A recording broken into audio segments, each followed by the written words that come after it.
Hello students. देखें, आज की प्रश्नोत्तरी एक ही टॉपिक के ऊपर जो है वो फोकस की गई है और टॉपिक है ऊनी रेशों का वर्गीकरण। ये टॉपिक बहुत रेयर टॉपिक है और जहाँ तक मैं मानती हूँ, जहाँ तक मैं समझती हूँ, ज़्यादातर नोट्स में या किताबों में भी मैंने ऑब्जर्व किया है, जो प्रतियोगी परीक्षाएं होती हैं, प्रतियोगी परीक्षाओं में इन टॉपिक्स को जो है लोग अवॉइड कर देते हैं, पढ़ाने वाले पढ़ाते नहीं हैं या इनसे क्वेश्चंस भी नहीं कराए जाते हैं। जबकि इनके क्वेश्चंस जो है, कुछ क्वेश्चंस प्रतियोगी परीक्षाओं में देखे गए हैं और आगामी समय में भी यदि हम लोग देखें तो चूंकि ये टॉपिक जो है हमारे कोर्स के अंदर होता है, जानता हूँ जगत से प्राप्त रेशे की हम लोग बात करते हैं, तो ऊन और रेशम, ये दो रेशे जो है वो महत्वपूर्ण हैं। इनफैक्ट ये दोनों रेशे जो है वो जानता हूँ जगत से प्राप्त किए जाते हैं। और ऊन की यदि हम लोग बात करें तो ऊन के अंदर बहुत ज़्यादा जो है वो वेरिएशंस नज़र आते हैं। इस वजह से जो ऊन के तंतु होते हैं, उन तंतुओं का भी हम वर्गीकरण कर सकते हैं, हम उनको भी क्लासिफाई कर सकते हैं और क्लासिफाई करने के बाद उनको अनेक प्रकारों में, अनेक भागों में विभाजित कर सकते हैं। तो जो उनका विभाजन है, 9 प्रकार का वर्गीकरण जो है वो ऊन के तंतुओं का होता है। जो रेगुलर क्लास चल रही है हमारे होम साइंस की, टीजीटी की, उसमें मैंने अभी ये कोर्स कराया है और मुझे लगा कि मैं ये प्रश्नोत्तरी कराने जा रही हूँ। तो जितने भी हमारे यूट्यूब पे भी जो जुड़े हुए बच्चे हैं, उनको भी यदि इस तरह के क्वेश्चन प्राप्त होते तो कहीं ना कहीं आपका क्वेश्चन से ही जो है ये टॉपिक तैयार हो जाएगा। तो मेरा प्रयास ये है कि प्रश्नोत्तरी के साथ साथ ही जो है मैं इनके ऑप्शंस को इतने अच्छे तरीके से आपके सामने एक्सप्लेन कर दूं कि ये टॉपिक जो है आपका पूरी तरीके से तैयार हो जाए। तो इस प्रश्नोत्तरी को आरंभ करते हैं। आज की प्रश्नोत्तरी में 10 प्रश्न होंगे। जी हाँ, 10 प्रश्न होंगे और 10 प्रश्न जो है वो किस टॉपिक से संबंधित होंगे? ऊनी रेशों का वर्गीकरण यानी कि क्लासिफिकेशंस ऑफ वुल फाइबर्स, इसके संबंध में होंगे। हम लोग डिटेल जो है इनका अध्ययन करेंगे। आते हैं पहले नंबर के प्रश्न पे। जो पहले नंबर का प्रश्न है, देखें आप, फर्स्ट नंबर का क्वेश्चन जो है वो हमारे सामने है। मेमने के ऊन की लंबाई होती है, जो मेमने से प्राप्त ऊन होता है यानी कि लैम्ब फाइबर जिसे हम बोलते हैं, मेमने का ऊन, ये जो ऊन है इसे हम क्या कहते हैं? Lamb fibre. और ये लैम्ब फाइबर जो है वो किससे प्राप्त हो रहा है हमें? मोरिनो नामक भेड़ के बच्चे से। और इस तरह के लैम्ब फाइबर्स की जब हम लोग बात करते हैं, जब हमने बच्चे की बात की, तो ये जो बच्चा होता है ये क्या होता है? 8 माह का होता है। जब 8 माह का जो है वो बच्चा हो जाता है, भेड़ का बच्चा जो होता है, उससे हम इस फाइबर की प्राप्ति करते हैं और उस भेड़ के बच्चे को हम मेमना कहते हैं। और उस बच्चे से जो फाइबर यानी कि ऊन का जो तंतु हमें प्राप्त होता है, उसके लंबाई के विषय में पूछा जा रहा है। तो लंबाई जो है यहाँ पे 2 से 3 इंच मेंशन की गई है, 2 से 5 इंच मेंशन की गई है, 1 से 3 इंच और 1 से 5 इंच। तो लंबाई के विषय में यदि हम लोग बात करने का प्रयास करें, तो जैसा कि यदि आपने थोड़ा भी अध्ययन किया हो, तो मोरिनो भेड़ से प्राप्त होने वाला जो ऊन होता है वो उच्च क्वालिटी का होता है, यानी कि उच्च श्रेणी में उसको रखा जाता है। तो ठीक उसी तरीके से जब उसके बच्चे से यानी कि उसके मेमने से जब हम लोग ऊन की प्राप्ति करते हैं, तो वो ऊन के तंतु भी जो है वो उच्च कोटि के होते हैं, अच्छी क्वालिटी के होते हैं। तो अच्छी क्वालिटी के होते हैं। उनकी लंबाई की यदि हम लोग बात करते हैं, तो भेड़ के बच्चे से यानी कि मेमने से प्राप्त होने वाला जो ऊन होता है वो 1 से 5 इंच तक लंबा हो सकता है। 1 से 5 इंच तक लंबा हो सकता है। बिल्कुल फैक्चुअल क्वेश्चन है ये, फैक्ट के ऊपर है, आप ध्यान रखेंगे। मेमने से प्राप्त होने वाला जो ऊन होता है उसकी लंबाई 1 से 5 इंच तक होती है। ध्यान रखेंगे, फैक्ट बेसिस क्वेश्चन है, इसको बिल्कुल याद करना है, आपको रटना है। इसमें कंपैरिजन जैसी कोई बात नहीं है, इसको सीधा आपको रट लेना है और जहां पे भी ये ऑप्शन आएंगे आपको टिक कर देना है। दूसरे प्रश्न की तरफ आते हैं हम लोग। सेकंड नंबर का क्वेश्चन देखें। मेमने से प्राप्त ऊन की विशेषता नहीं है। मेमने से प्राप्त ऊन की विशेषता नहीं है। मेमने की हमने जो बात की, ये जो मेमना है, मेमना यानी कि हमने क्या कहा? लैम्ब इससे जो प्राप्त होने वाला ऊन है, उस ऊन की विशेषता नहीं है। यहाँ पे फर्स्ट ऑप्शन आया है सुंदर। तो चूंकि हमने पहले ही बात की थी कि भेड़ के बच्चे से प्राप्त हो रहा है, उच्च क्वालिटी का होता है, तो बच्चे से प्राप्त हो रहा है, कोमल होता है, मुलायम होता है, सुंदर होता है, तो ये सुंदर होता है। मजबूती की यदि हम लोग बात करें तो मजबूत जो है ये रेशा नहीं होता है, मजबूत रेशा नहीं होता है। रीजन क्या है, ये रेशा मजबूत नहीं होता है क्योंकि अपरिपक्व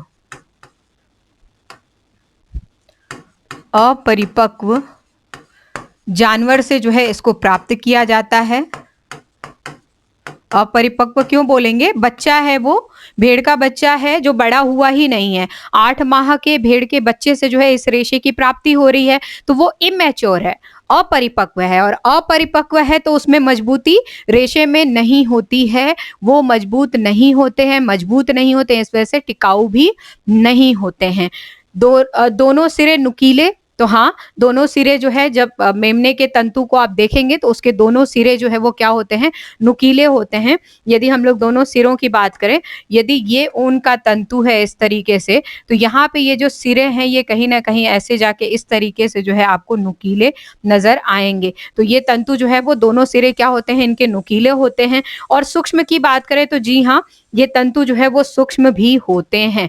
तो विशेषताओं में यदि हम लोग बात करें तो ये विशेषता है, ये विशेषता है, ये विशेषता है, लेकिन जो मेमने के तंतु होते हैं, जो लैम्प वुल जो होते हैं, जो भेड़ के बच्चों से हमें प्राप्त होते हैं, उनमें मजबूती नहीं होती है। तो मेमने से प्राप्त ऊन की विशेषता नहीं है, यहाँ पे पूछा जा रहा है, तो आंसर क्या होगा, मजबूत नहीं होते हैं। क्यों, क्योंकि अपरिपक्व जो है जानवर से प्राप्त होने वाला रेशा होता है, इस वजह से मजबूती का क्या होता है, उसमें अभाव होता है। नेक्स्ट आइए तीसरे प्रश्न पे आते हैं।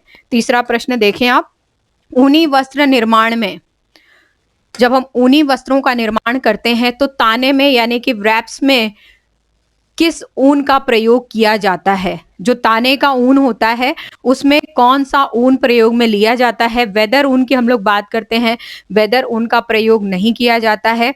क्यों, क्योंकि ये ज्यादातर गंदी और मटमैली होती हैं, और ये जो है एक बार जिस भेड़ से ऊन निकाल लिया जाता है उसी से दूसरी बार निकाला जाता है, तो ये वेदर ऊन कहलाता है। नेक्स्ट वर्जिन ऊन की हम लोग बात करते हैं, तो ये परिपक्व होने के बाद फर्स्ट टाइम है वो प्राप्त किया जाता है। होगेट ऊन की जब हम लोग बात करते हैं तो होगेट ऊन जो है ये 12 से 14 माह की भेड़ों से प्राप्त किया जाता है, भेड़ों से प्राप्त किया जाता है। और 12 से 14 माह की बात करते हैं तो भेड़ें क्या हैं, परिपक्व हो चुकी हैं, भेड़ें परिपक्व होती हैं। और परिपक्वता की हम लोग बात करते हैं तो परिपक्व भेड़ों से जब हम उनके रेशों की प्राप्ति करते हैं तो ये क्या होते हैं, मजबूत होते हैं। और मजबूती के साथ साथ इनमें जो है लचीलापन भी होता है। तो मजबूती और लचीलापन जब इन तंतुओं में होता है, इस प्रकार के तंतुओं में होता है, तो इसको ताने में प्रयोग में लिया जाता है, ताने में प्रयोग किया जाता है। और पुनः आपको याद दिला दूं, ताने की जब हम लोग बात करते हैं, बेसिकली कई लोग कंफ्यूज होते हैं कि ताना और बाना होता क्या है। तो ये जो हमारे वस्त्र निर्माण होते हैं, इस तरीके से जो सबसे पहले जो रेशे जो है इस तरीके से खींचे जाते हैं, फंसाए जाते हैं बुनाई के लिए, ये जो है ताना होता है। और इस पर जो है हम लोग बाने के जो रेशे हैं वो चलाते हैं और इस पे वस्त्र निर्माण होता है। और बाना जो है इस तरीके से एक नीचे एक ऊपर, एक नीचे एक ऊपर, ऐसे करके जो है इस तरीके से वस्त्रों की बुनाई जो है वो की जाती है, एक ऊपर एक नीचे।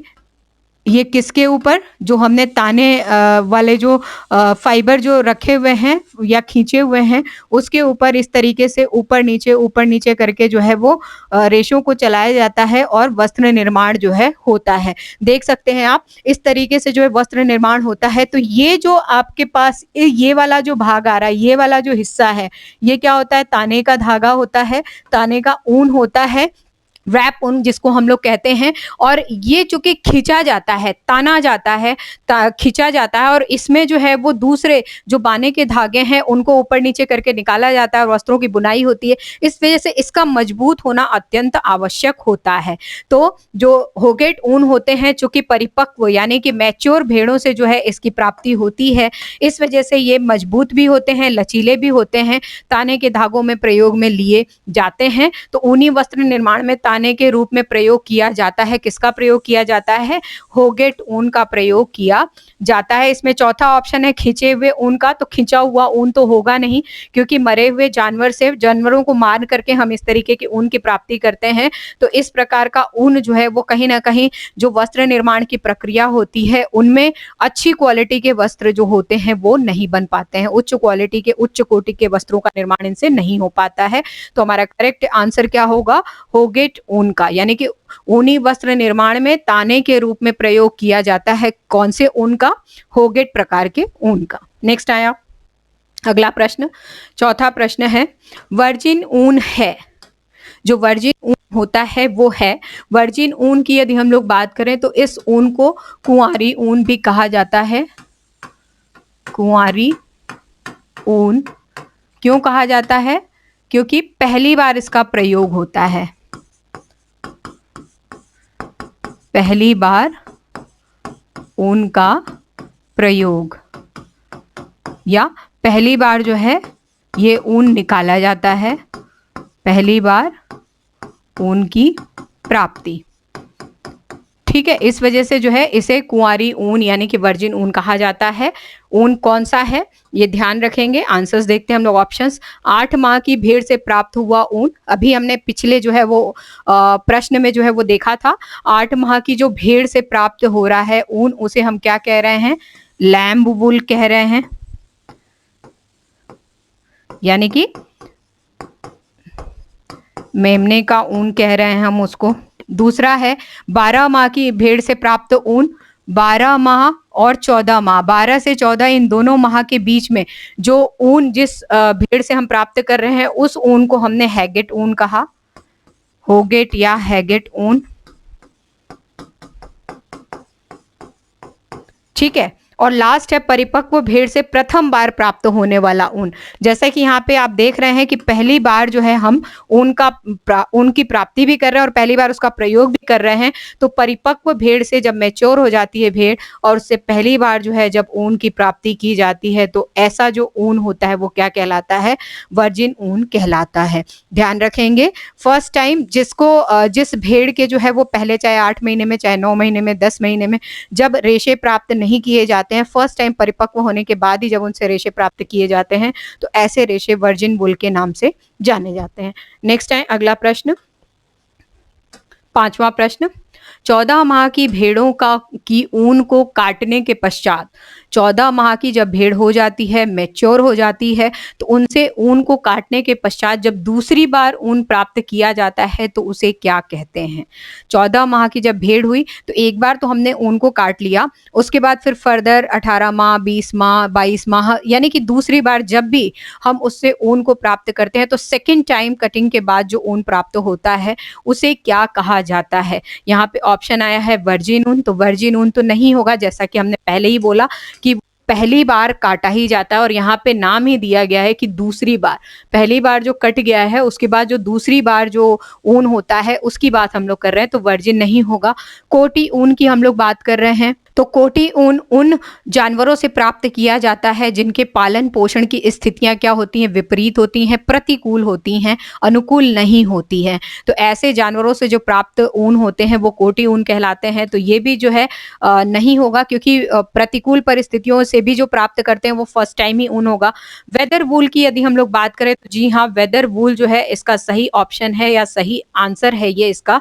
और होगेट ऊन की यदि बात करें तो ये नहीं होगा, क्योंकि होगेट ऊन जो है वो प्रथम बार जो है वो प्रथम बार, पहली बार जब 12 से 14 माह की भेड़ से जो है ये प्राप्त किया जाता है। तो जब 12 से 14 माह में जब ये होगेट ऊन जो है वो प्राप्त हो जाता है तो इस प्राप्ति के पश्चात जो है जब दूसरी बार ऊन की प्राप्ति करते हैं तो उसे ही हम क्या कहते हैं, वेदर वुल के नाम से जानते हैं, वेदर वुल के नाम से जानते हैं। प्रश्न है 14 माह की भेड़ों की ऊन को काटने के पश्चात, यानी 14 माह की भेड़ों से जब हम ऊन को काटते हैं तो वो होगेट ऊन ही होते हैं।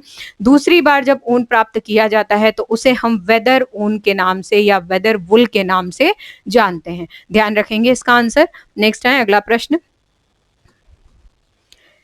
किस प्रकार की ऊन के तनाव के कारण, किस प्रकार की ऊन के तनाव के कारण फैल जाते हैं और पुनः पहले की स्थिति को प्राप्त नहीं करते हैं? ऐसा कौन सा ऊन है जो तनाव के कारण जो है, खिंचाव के कारण फैल जाता है और फैलने के बाद में यदि हम उसको पहले की स्थिति में लाने का प्रयास करें तो वो पहले की स्थिति में नहीं आते हैं? ऑप्शन है हमारे पास कारपेट ऊन। कारपेट ऊन की यदि हम लोग बात करें तो कारपेट ऊन जो है वो निम्न श्रेणी का या निम्न कोटि का जो है वो ऊन होता है, जो काफी रूखा होता है। तो ये जो है लगभग लगभग जिस अवस्था में होता है उसी अवस्था में रहता है।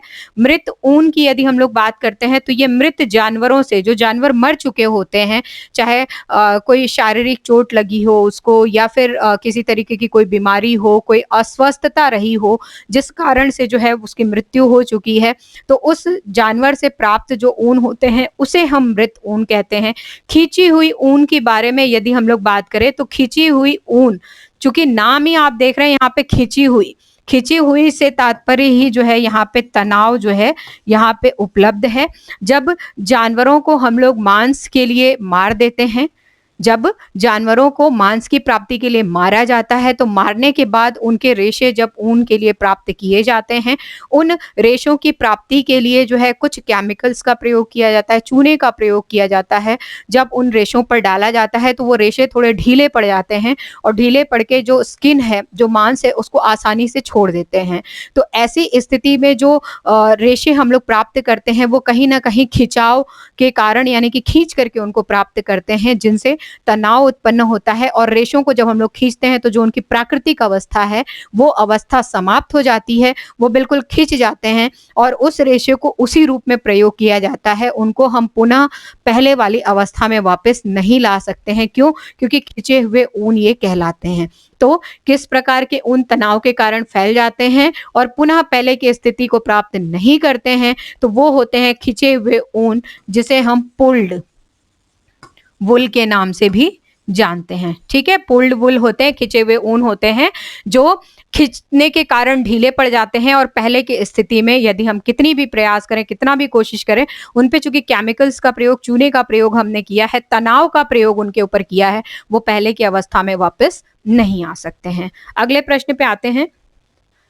7वें नंबर का प्रश्न देखें आप, कोटी ऊन की विशेषता है। कोटी ऊन की विशेषता है। जो कोटी प्रकार का ऊन है, जैसा कि हमने डिस्कस किया, कोटी ऊन मैंने आपको अभी पहले वाले प्रश्न में ही बताया था। कोटी ऊन उन भेड़ों से प्राप्त होता है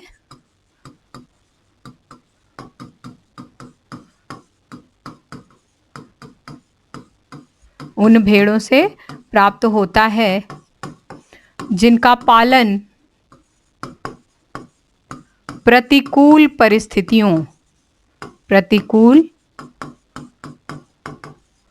परिस्थितियों तथा वातावरण में हुआ है।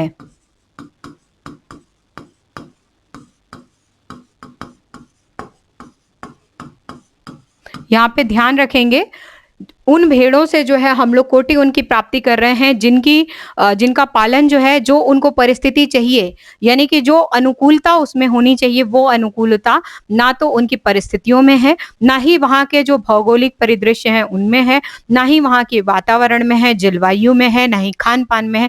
तो ऐसी स्थितियों में, प्रतिकूल परिस्थितियों में, हम कह रहे हैं प्रतिकूल परिस्थितियों में जब इन भेड़ों को पाला जाता है तो उस स्थिति में जो प्राप्त होने वाला ऊन है वो क्या होता है?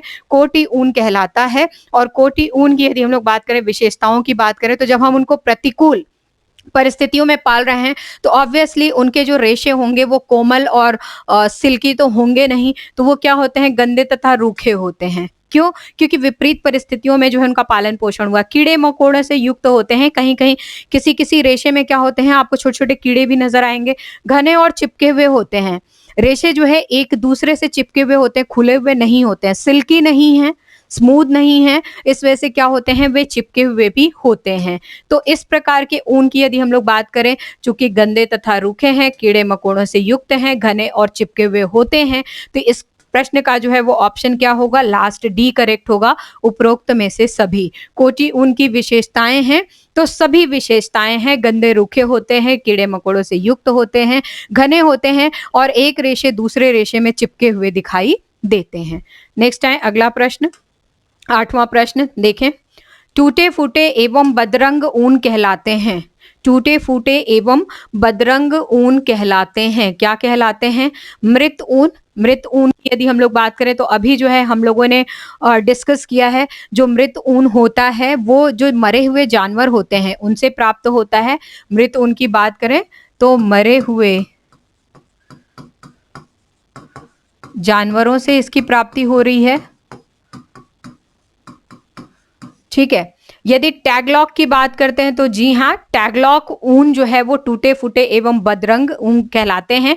नेक्स्ट हम होगेट ऊन की बात करते हैं तो ये 14, पुनः जो एक बार ध्यान रखेंगे, 12 से 14 माह की भेड़ों से प्राप्त होता है और काफी मजबूत जो है वो ऊन होता है, जिसको जो है हम लोग ताने के धागों में भी प्रयोग में लेते हैं। कारपेट ऊन की बात करते हैं तो ये कारपेट बनाने के लिए प्रयोग में लिया जाता है। निम्न कोटि का जो है ऊन होता है ये।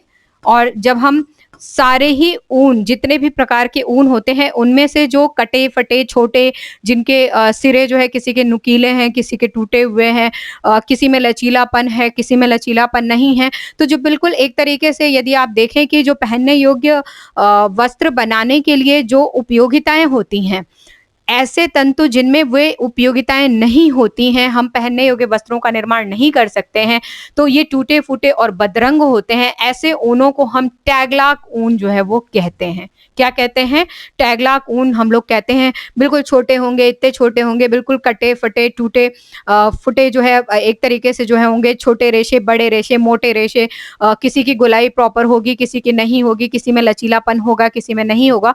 तो रैंडम जो ऊल्स होते हैं जिनको हम फाइन फाइबर्स के रूप में प्रयोग में नहीं लेते हैं, ऐसे सभी ऊन जो है वो टैगलॉक ऊन की श्रेणी में आते हैं। नेक्स्ट आए आप अगला प्रश्न। देखिए, कथन एवं कारण से संबंधित ये प्रश्न है और इस प्रश्न को जो है वो थोड़ा सा ध्यान से हम लोग करेंगे, क्योंकि कथन कारण में थोड़ा सा कंफ्यूजन जो है वो हो जाता है। कथन है, मरे हुए जानवरों से प्राप्त ऊन मृत ऊन यानी कि डेड वूल कहलाता है। जो जानवर मर जाते हैं उन जानवरों से प्राप्त होने वाला जो ऊन होता है वो मृत ऊन यानी कि डेड वूल कहलाता है। ये क्या है, सही है, ठीक है। कारण बता रहे हैं, खींची हुई ऊन जानवरों को मार कर प्राप्त किया जाता है। मृत ऊन क्या होता है, जो नेचुरल, जो जानवरों की डेथ होती है, मरे हुए जो जानवर होते हैं जिनकी नेचुरली डेथ हो जाती है, हम उनसे प्राप्त करते हैं। जबकि खींची हुई ऊन को प्राप्त करने के लिए हम जानवरों को क्या करते हैं, मारते हैं। तो इन दोनों में अंतर थोड़ा सा आप ध्यान रखिएगा, ठीक है। इन दोनों में अंतर हमें ध्यान रखना है। जो डेड वूल है वो हम मरे हुए जानवरों से प्राप्त करते हैं। वो जानवर किसी भी अस्वस्थता के कारण, किसी तरीके के अपंगता के कारण, किसी भी तरीके की दुर्घटना के कारण जो है वो मर सकते हैं। मरने के बाद जो है उस प्रकार उस तंतु को हम प्राप्त करते हैं। लेकिन खींची हुई ऊन में हम खींची हुई ऊन को प्राप्त करने के लिए जानवरों को क्या करते हैं, मारते हैं, जिसके लिए हम कई केमिकल्स का भी प्रयोग करते हैं, चूने का प्रयोग करते हैं, तनाव का प्रयोग करते हैं, खिंचाव का प्रयोग करते हैं। तो खींची हुई ऊन जानवरों को मारकर प्राप्त की जाती है। यदि इस ऑप्शन को भी हम देखें तो ये भी क्या है, सही है। कथन भी सही है और कारण भी सही है। लेकिन यहाँ पे बात जो है वो मृत ऊन की हो रही है और यहाँ पे बात जो है वो खिंची हुई ऊन की हो रही है। तो दोनों की यदि हम लोग बातों को देखें तो ये भी कहीं ना कहीं अलग है, ये भी कहीं ना कहीं अलग है। तो सही तो दोनों हैं, लेकिन एक दूसरे का एक्सप्लेनेशन कोई भी नहीं कर रहा है। कूट हमारे पास है, ए तथा आर दोनों सत्य हैं तथा आर ए की सही व्याख्या है, जो कि नहीं है, क्योंकि दोनों अलग अलग एक्सप्लेन कर रहे हैं। ए तथा दोनों सत्य हैं तथा आर ए की सही व्याख्या नहीं है। बिल्कुल सही है, दोनों ही सही हैं, लेकिन एक दूसरे का एक्सप्लेन नहीं कर रहे हैं। ए सही तथा आर गलत, ये गलत है क्योंकि दोनों सही है। ए गलत तथा आर सही, ये भी गलत है क्योंकि दोनों सही है। ध्यान रखेंगे, मरे हुए जानवरों से प्राप्त ऊन मृत ऊन कहलाता है, करेक्ट है। खिंची हुई ऊन जानवरों को मार करके प्राप्त की जाती है, बी करेक्ट है। दोनों एक दूसरे को एक्सप्लेन नहीं कर रहे, केवल और केवल अपने आप को एक्सप्लेन कर रहे हैं, अपनी बात रख रहे हैं, इस वजह से बी ऑप्शन करेक्ट होगा। दोनों सत्य हैं लेकिन किसी को एक्सप्लेन नहीं कर रहे हैं। और लास्ट 10वें नंबर पे के प्रश्न पे हम लोग आते हैं। तो 10वें नंबर का प्रश्न है, कालीन ऊन की विशेषता होती है। जो कालीन ऊन है, कारपेट वुल जिसे हम कहते हैं, इसे हम क्या कहते हैं? कारपेट वुल।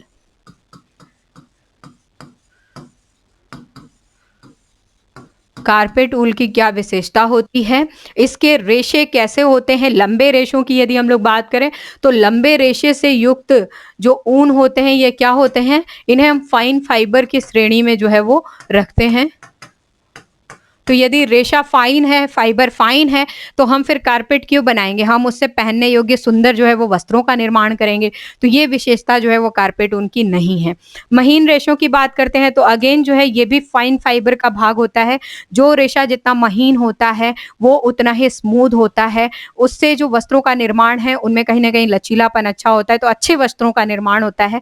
जैसे कि हम लोग यदि महीन रेशे की बात करें तो मोरिनो नाम की भेड़ से जो रेशा हमें प्राप्त होता है, मोरिनो तंतु जो हमें प्राप्त होता है, वो महीन और अच्छा बढ़िया क्वालिटी का रेशा होता है, जिसे हम शॉल का या फिर पहनने योग्य जो वुलन क्लोथ्स हैं उनका निर्माण करते हैं। खुरदुरे रेशे की हम लोग बात कर रहे हैं, तो खुरदुरे रेशे जो है ये क्या है? कालीन बनाने वाले जो रेशे हैं, विशेषताओं में से एक रेशा जो है ये है क्या है? खुरदरा रेशा। और अपरिपक्व रेशे की यदि हम लोग बात करें तो अपरिपक्व रेशा भी जो है वो क्या होता है? ये भेड़ के बच्चों से प्राप्त होता है। भेड़ के बच्चों से प्राप्त होता है, जो कि सुंदर भी होता है, लचीला भी होता है, कहीं ना कहीं आकर्षक भी होता है, लेकिन इमेच्योर होता है, अपरिपक्व होता है। और अपरिपक्व होने के कारण इनमें मजबूती नहीं होती है। अपरिपक्व हैं इस वजह से क्या होती है?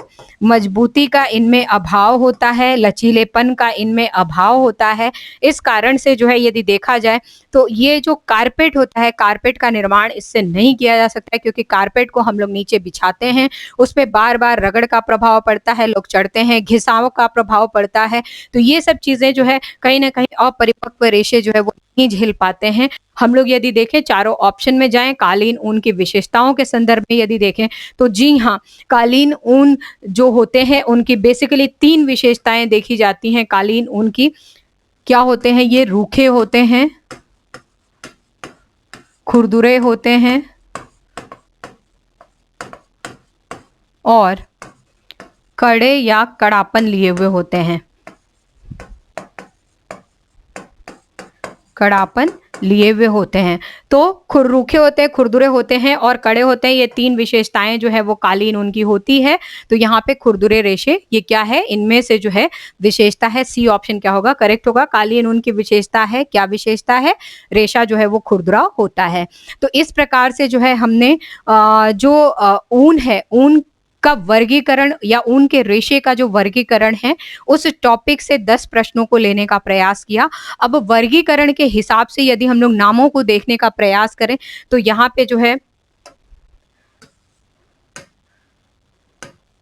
देखें, हम लोग यहाँ पे जो है इसको वर्गीकृत भी कर सकते हैं। आप लोग इसको याद कर लीजिएगा। इसको हम 9 भागों में जो है वो वर्गीकृत कर लेते हैं।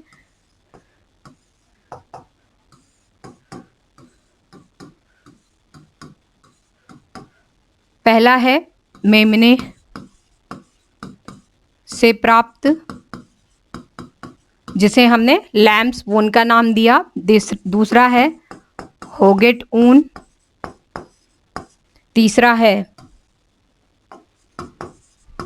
वर्जिन ऊन। चौथा है वेदर ऊन। पांचवा है खिंची हुई ऊन। छठवां है कोटी ऊन। सातवां है टैगलॉक ऊन। आठवां है मृत ऊन और 9वां है कारपेट ऊन। ठीक है, ये 9 प्रकार के जो है वो ऊन है। ऊन का वर्गीकरण यदि रेशे का, ऊन के रेशे का वर्गीकरण यदि हम लोग करें, ये प्रकार के ऊन नहीं है, ऊन के रेशे हैं बेसिकली, जिनको हमने 9 भागों में वर्गीकृत किया। नाम बिल्कुल आपको याद हो जाना चाहिए। मेमने से प्राप्त यानी कि लैम ऊन, होगेट ऊन, वर्जिन ऊन जिसे कुंवारी ऊन भी कहते हैं, वेदर ऊन, खींची हुई ऊन, कोटी ऊन, टैगलॉक ऊन, मृत ऊन और कारपेट ऊन। ये 9 नाम जो है बिल्कुल आपकी उँगलियों पे होना चाहिए और आपको याद हो जाना चाहिए। और इस वर्गीकरण से जो प्रश्न निकल सकते थे, मैंने प्रश्नोत्तरी में आपको ये प्रश्न भी करा दिए। तो कहीं न कहीं टॉपिक के साथ-साथ प्रश्न हो गए और प्रश्नोत्तरी के साथ-साथ आपका ये टॉपिक भी जो है वो क्या हो गया, तैयार हो गया, क्योंकि ये 9 प्रकार के ऊन नाम आपको याद कर लेने हैं, नाम आप याद कर लें। और थोड़ा-थोड़ा यदि हम लोग देखें तो मेमने से प्राप्त ऊन की यदि हम लोग विशेषताओं के संदर्भ में देखें तो 8 माह का जो भेड़ का बच्चा होता है उसे मेमना कहते हैं और उससे प्राप्त जो ऊन है वो मेमने से प्राप्त ऊन कहलाता है। होगेट ऊन की बात करते हैं तो 12 से 14 महीने के जो भेड़ होती है उससे जब ऊन को प्राप्त किया जाता है तो वो होगेट ऊन कहलाता है, जो कि सर्वाधिक मजबूत होता है। ताने के ऊन में इसका प्रयोग किया जाता है। वर्जिन ऊन की बात करते हैं तो परिपक्वता के पश्चात पहली बार जो है इस ऊन को प्राप्त किया जाता है। वेदर ऊन की जब हम लोग बात करते हैं तो जब भेड़ों से पहली बार जब ऊन काट लिया जाता है 14 माह की अवस्था से पहले या 14 माह की अवस्था में, उसके बाद जब सेकंड टाइम जब उसी भेड़ से ऊन की प्राप्ति करते हैं तो वेदर ऊन कहलाता है। खींची हुई ऊन की हम लोग बात करते हैं तो जानवरों को मार करके, केमिकल्स का प्रयोग करके, चूने का प्रयोग करके जब ऊन को खींच करके तनाव के बल पे जो है वो प्राप्त किया जाता है तो खींची हुई ऊन कहलाती है। कोटी ऊन की बात करते हैं तो विपरीत परिस्थितियों में जब भेड़ों का पालन पोषण किया जाता है, जब उनको अनुकूलता प्राप्त नहीं होती है, विपरीत जलवायु या खान पान में जब उन भेड़ों से हम ऊन की प्राप्ति करते हैं तो ऐसे ऊन कोटी ऊन कहलाते हैं। टैगलॉक ऊन की बात करते हैं तो कटे फटे जितने भी मटमैले बदरंग जो भी ऊन होते हैं, जो हमें विशेष जो उच्च कोटि के वस्त्रों का निर्माण जिनसे नहीं कर सकते, वो सारे ऊन टैगलॉक ऊन की श्रेणी में आते हैं। मृत ऊन की बात करते हैं तो जो जानवर मर चुके हैं, जो जानवर नेचुरली जिनकी डेथ हो चुकी है, उनसे प्राप्त होने वाले जो ऊन है मृत ऊन कहलाते हैं। कारपेट ऊन की बात करें हम लोग तो ये रूखे कड़े और कहीं ना कहीं जो है वो खुरदुरे होते हैं, रूखे कड़े और खुरदुरे रेशे होते हैं जिनसे भी पहनने योग्य वस्त्रों का निर्माण नहीं किया जाता है। निम्न कोटि का, निम्न श्रेणी का ऊन होता है ये, इस वजह से इससे दरी या कारपेट निर्मित किए जाते हैं। तो ये जो है ऊन के रेशे का संपूर्ण वर्गीकरण हो गया। वर्गीकरण के पश्चात जो 9 नाम हमारे सामने, उनकी एक-एक या 2-2 जो भी है खास विशेषताएं जो है उनके संदर्भ में भी मैंने आपको बता दिया। इनसे जो प्रश्न बन सकते हैं 10 प्रश्न भी आपको बना करके मैंने उसका सॉल्यूशन भी करा दिया। आशा करती हूँ कि यदि इस टॉपिक के ऊपर आपकी किसी भी परीक्षा में कोई भी प्रश्न आता है तो आप उसको छोड़ेंगे नहीं। आगे इसी तरीके की प्रश्नोत्तरी को लेकर के फिर से हम हाजिर होते रहेंगे। तब तक के लिए स्वस्थ रहिए, मस्त रहिए और जबरदस्त रहिए। Thank you.